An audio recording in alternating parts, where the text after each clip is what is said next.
প্রধানমন্ত্রী মালয়েশিয়া ও চীন সফরের সিদ্ধান্তকে স্বাগত জানিয়েছে সুশাসনের জন্য নাগরিক সুজন। দুপুরে বর্তমান সরকারের 4 মাসের প্রত্যাশা এবং অর্জনে করণীয় শীর্ষক আলোচনায় একথা বলেন সংগঠনটির সম্পাদক বদিউল আলম মজুমদার। স্বাস্থ্য, শিক্ষা ও সামাজিক সুরক্ষা খাতে বরাদ্দ বাড়ানোকে ইতিবাচক উল্লেখ করে পুশিন প্রশ্নে সরকারের শক্তিশালী অবস্থানের প্রশংসা করেন আলোচকরা। তবে দায়িত্ব নেওয়ার 4 মাসের মধ্যেই জুলাই সনদ বাস্তবায়নে কাজ শুরু করা উচিত ছিল বলে মত দেন আলোচকরা। এমআর আসাদের রিপোর্ট।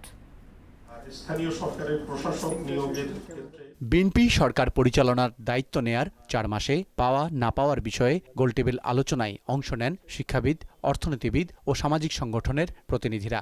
জানান, ভারতের সঙ্গে পারস্পরিক সম্পর্কে ইতিবাচক বার্তা দিয়েছে বিএনপি সরকার। প্রধানমন্ত্রীর প্রথম বিদেশ সফরের জন্য মালয়েশিয়া চীনকে বেছে নেওয়াটাও দূরদর্শী সিদ্ধান্ত। মালয়েশিয়া হয়ে চায়না যাওয়া জিও স্ট্র্যাটেজিক যে জায়গা থেকে চিন্তা করলে আমার এবং ইকোনমিক পার্সপেক্টিভে যদি আমরা চিন্তা করি, তাহলে আমার কাছে মনে হয়েছে the decision has been taken is really wise decision. বাংলাদেশের টোটাল ব্যাংকিং সেক্টরে ঋণের পরিমাণ এই মুহূর্তে 18,20,000 কোটি টাকা। তবে গণভোটে জুলাই সনদের জনরায় বাস্তবায়নে সরকারের আরও আন্তরিকতা প্রয়োজন বলে মত দেন অধ্যাপক দিলারা হাফিজ। যে সংবিধান আপনার ফ্যাসিস্ট অধিকারের একটা সংবিধান, সেটাকে কেন আঁকড়ে ধরে রাখছে এই সরকার, এবং কেন জুলাই সনদকে তারা গড়িমসি করছে? তাদের যে 31 দফার প্রথম দফায় তো সংবিধান সংস্কারের কথা আছে, তারা নিজেদের ম্যান্ডেটকে নিজেরা মানছে না।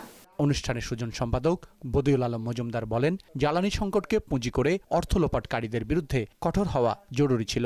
মজুতদারি হয়েছে, তার মানে কি যে কিছু কিছু লোক আমাদের পকেট কেটেছে, শত শত কোটি টাকা হয়তো তারা বানিয়েছে। তো তাদেরকে একটা তদন্ত করে, আমাদের দাবি হলো তদন্ত করে তাদেরকে বিচারের আওতায় আনা উচিত, ভবিষ্যতে যেন এটার পুনরাবৃত্তি না ঘটে। সামাজিক সুরক্ষায় বরাদ্দ বাড়লেও এর অর্থ যোগান করা চ্যালেঞ্জিং হবে বলেও মত দেন তিনি। এটা কাজে লাগাতে পারছে, তার উপরে নির্ভর করবে এই সরকারের সফলতা।